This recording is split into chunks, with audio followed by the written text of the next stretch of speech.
This is what is called as alcohol.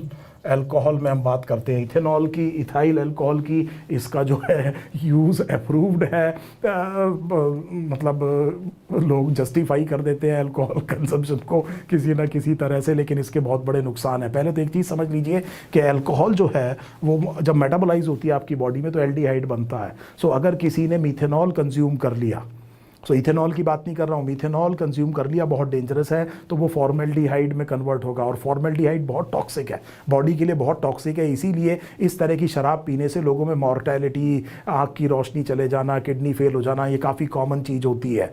लेकिन अगर आप इस एंजाइम को इनिबिट कर दें, सो अगर आप मीथेनॉल पॉइजनिंग में इथेनॉल इस्तेमाल करें, तो कोई अगर घटिया पी करके आया, आपने उसको बढ़िया पिलवा दी, तो आपने इथेनॉल दे दिया, तो that can be a treatment, because ethanol will be acting as a competitive inhibitor of the enzyme that converts the alcohol into the aldehyde, and we do not want the formaldehyde to be formed. So that is the basic rationale of using ethanol in methanol poisoning. This is a question that was asked this year, probably last year, in KVPY examination. So किशोर वैज्ञानिक प्रोत्साहन योजना एक exam होता है, उसमें ये question पिछली बार पूछा गया था, तो मैंने आपको यहाँ पर करा दिया। अब इस अल्कोहल के असर देखिए आप फटाफट, इस अल्कोहल के असर देखिए। इस अल्कोहल के असर सबसे ज़्यादा जो आपसे पूछे जाएंगे वो ब्रेन पर।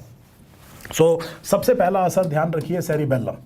सेरिबेलम पर ये असर करता है, और सेरिबेलम पर अगर ये असर करता है तो उससे डिस्टर्ब्ड गेट हो सकती है, चाल खराब हो सकती है, इसको कहते हैं अटैक्सिया। तो जब आदमी काफ़ी ज़्यादा शराब पी लेता है तो जैसे चलता है, आप समझ गए होंगे सेरिबेलम पर क्या असर आता है अल्कोहल का।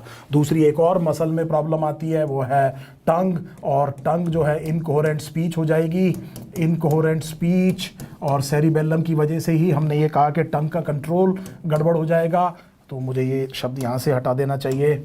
सेरिबेलम की वजह से एक तो चाल खराब हो जाएगी, दूसरा टंग का कोऑर्डिनेशन। अभी आप देख रहे हैं मेरी ये मसल कितनी तेज़ी से चल रही है टंग, और इसको प्रॉपर तरीके से मैं बोल पा रहा हूँ क्योंकि मेरा सेरिबेलम ठीक काम कर रहा है। लेकिन सेरिबेलम अगर टंग की मूवमेंट को कंट्रोल नहीं कर पाएगा तो इनकोहेरेंट स्पीच हो जाएगी, इसे हम कहते हैं डिसआर्थरिया, इसको हम कहते हैं डिसआर्थरिया।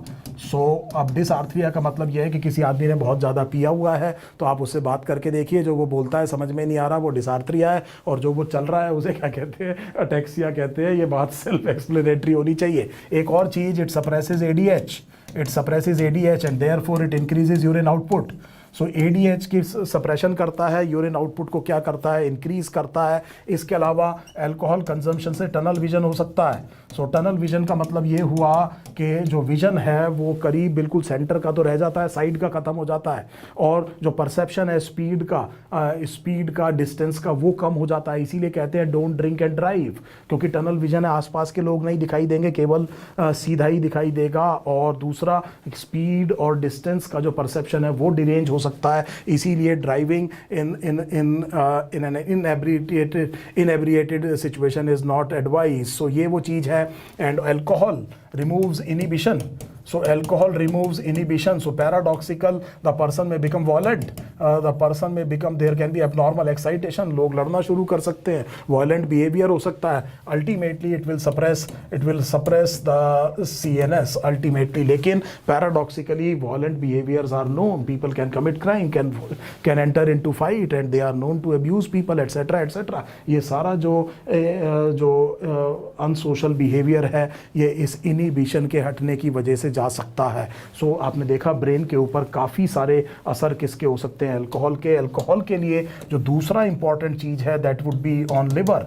लिवर में it causes first fatty deposition, and this is what is called as fatty alcoholic liver disease. सबसे पहले फैट डिपोजिशन होना शुरू होता है, then the liver can decrease in size, it becomes nodular, और उस कंडीशन को हम कहते हैं सिरहोसिस। और सिरहोसिस में फिर प्रॉब्लम आती है, यहाँ से लिवर डैमेज को रिवर्स नहीं किया जा सकता है। तीसरी चीज़ जो आपको पता होनी चाहिए अल्कोहल के बारे में वो ये कि ये भी देखिए स्टमक से एब्जॉर्ब हो रही है, तो it can cause gastritis, very common cause of gastritis, and it can cause GERD, and it is associated with some cancers of GIT as well. तो क्वेश्चन मार्क इसलिए लगाया कि बहुत ज़्यादा स्ट्रॉन्ग एविडेंसेस नहीं है, लेकिन हम ये मानते हैं कि एक्सेसिव अल्कोहलिज्म और साथ में अगर सिगरेट स्मोक कर रहा है तो कुछ कैंसर जैसे ईसोफेगस का कैंसर, उसका रिस्क फैक्टर बढ़ जाता है क्रोनिक अल्कोहलिज्म में।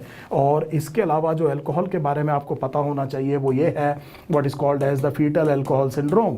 सो फीटल अल्कोहल सिंड्रोम में अगर जो मदर है, जो प्रेग्नेंट है, वो अगर काफ़ी ज़्यादा अल्कोहल कंज्यूम कर रही है तो इसका असर बच्चे की ग्रोथ पर आ सकता है, उसकी ग्रोथ रिटार्ड हो सकता है, उसका मेंटल रिटार्डेशन हो सकता है। इसको हम कहते हैं फीटल अल्कोहल सिंड्रोम। सो ये बहुत सारी चीज़ें मैंने आपको बताई जो कि अल्कोहलिज्म के साथ में हो सकती है। अल्कोहलिज्म में day drinking can be the first sign of the dependence. So generally जो लोग दिन में पीना शुरू कर देते हैं वो पहली साइन हो सकता है कि the person is getting dependence. और अगर क्रोनिक अल्कोहलिज्म हो जाए तो उसमें विटामिन B1 की कमी हो सकती है। डिलीरियम ट्रेमेंस एक चीज़ आप आगे जाके पढ़ेंगे मेडिकल कॉलेज में, बहुत वायलेंट बिहेवियर हो सकता है, बहुत ज़्यादा एबनॉर्मल बिहेवियर हो सकता है, एक साइकोसिस डेवलप हो सकता है, कॉर्साकॉफ साइकोसिस कहते हैं, जिसमें कन्फेबुलेशन होता है, झूठ बोलने की आदत हो जाती है, चीज़ें चुराने शुरू कर देता है, ये सारी चीज़ें। पर ये बीमारी है, इसको पहचानना जरूरी है। ये कॉन्फ्लिक्ट के कारण बनते हैं घरों में, लेकिन लोग इसको पहचान पाएँ तो there is a very very important organisation